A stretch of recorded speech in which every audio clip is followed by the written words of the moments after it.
Hi friends, welcome back to our channel. ഇന്ന് ഒരു simple റെസിപ്പിയുമായിട്ടാണ് വന്നിരിക്കുന്നത്. ബീൻസ് തോരൻ. നമുക്ക് പെട്ടെന്ന് ഒരു ഗസ്റ്റ് വന്നാൽ പെട്ടെന്ന് റെഡിയാക്കാൻ പറ്റിയ ഒരു റെസിപ്പിയാണിത്. അതിന് നമുക്ക് ആദ്യം വേണ്ടത് നമുക്ക് ബീൻസാണ്. ഈ ബീൻസ് നമുക്കൊന്ന് ക്ലീൻ ചെയ്യാം. ഇതിൻ്റെ സൈഡ് രണ്ടും കളഞ്ഞ് ക്ലീൻ ചെയ്ത് ഞാനിവിടെ ഗ്രേറ്റ് ചെയ്താണ് എടുക്കണത്. തോരന് നമുക്ക് ക്യാബേജ് തോരൻ ഉണ്ടാക്കില്ല, അതുപോലെ ചെറുതായിട്ട് ഗ്രേറ്റ് ചെയ്തെടുക്കണം. അതല്ലെങ്കിൽ നമുക്ക് കുഞ്ഞു കുഞ്ഞു പീസായിട്ട് കട്ട് ചെയ്ത് എടുക്കാം. അത് ഓരോരുത്തരുടെ സൗകര്യം അനുസരിച്ച് എടുക്കണം കേട്ടോ. അത് കഴിഞ്ഞിട്ട് ഞാനിവിടെ ഗ്രേറ്റ് ചെയ്ത് എടുക്കണത് കുഞ്ഞു കുഞ്ഞു കഷ്ണങ്ങളായിട്ടാണ് എടുക്കുന്നത്.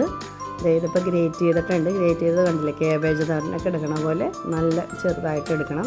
അതല്ലെങ്കിൽ നമുക്ക് ചെറിയ പീസായിട്ട് കട്ട് ചെയ്ത് കൊടുക്കാം കേട്ടോ. അപ്പോൾ സമയം എടുക്കുമല്ലോ. ഇതാകുമ്പോൾ പെട്ടെന്ന് സിമ്പിളായിട്ട് കഴിയും. അതാണ് ഗ്രേറ്റ് ചെയ്തെടുത്തത്. എന്നിട്ട് ഇതൊരു ബൗളിലോട്ട് നമുക്ക് മാറ്റാം. എന്നിട്ട് രണ്ടാമത്തെ ഇൻഗ്രീഡിയൻ്റ് എന്ന് പറയുന്നത് തേങ്ങയാണ്. തേങ്ങ നമുക്കിതിലോട്ട് ചേർക്കാം. പിന്നെ വേണ്ടത് സവാളയാണ്. സവാള നമുക്കിതിലോട്ട് ആഡ് ചെയ്യാം. ഞാനിവിടെ ഒരു സവാളയാണ് എടുത്തിരിക്കുന്നത്. പിന്നെ പച്ചമുളകാണ് ഇവിടെ മെയിനായിട്ട് എടുക്കുന്നത്. എരിവിന് ആവശ്യമുള്ളവർ മുളക് പൊടിയും യൂസ് ചെയ്യണോണ്ട് കുഴപ്പമൊന്നുമില്ല. ഞാൻ പച്ചമുളക് മാത്രമേ യൂസ് ചെയ്തിട്ടുള്ളൂ. പിന്നെ നമുക്ക് ആവശ്യത്തിന് ഉപ്പ് ചേർക്കാം. പിന്നെ വേണ്ടത് മഞ്ഞൾപ്പൊടിയാണ്. മഞ്ഞൾപ്പൊടിയും 1 ടീസ്പൂൺ എടുക്കും. പിന്നെ ഇതെല്ലാം കൂടി നന്നായിട്ടൊന്ന് നമുക്ക് മിക്സ് ചെയ്യാം.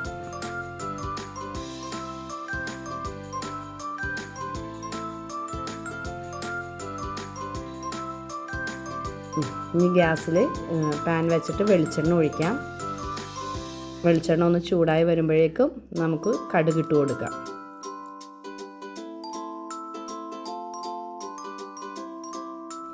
കടുക് പൊട്ടിക്കഴിയുമ്പോഴേക്കും നമ്മുടെ ഈ ബീൻസിൻ്റെ കൂട്ട് നമ്മൾ മിക്സ് ചെയ്ത് വെച്ചേക്കണത് അതിലോട്ട് ഇട്ട് കൊടുക്കാം.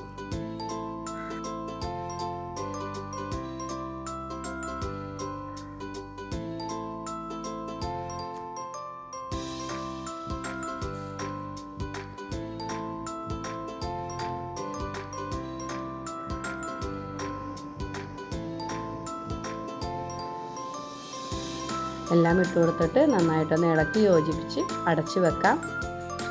ഇടയ്ക്കൊന്ന് എടുത്ത് ഇളക്കി കൊടുക്കണം. അടിക്ക് പിടിക്കണ്ടെന്നൊക്കെ ഒന്ന് നോക്കണം. ഇപ്പോൾ വെന്ത് തുടങ്ങിയിട്ടുണ്ട്.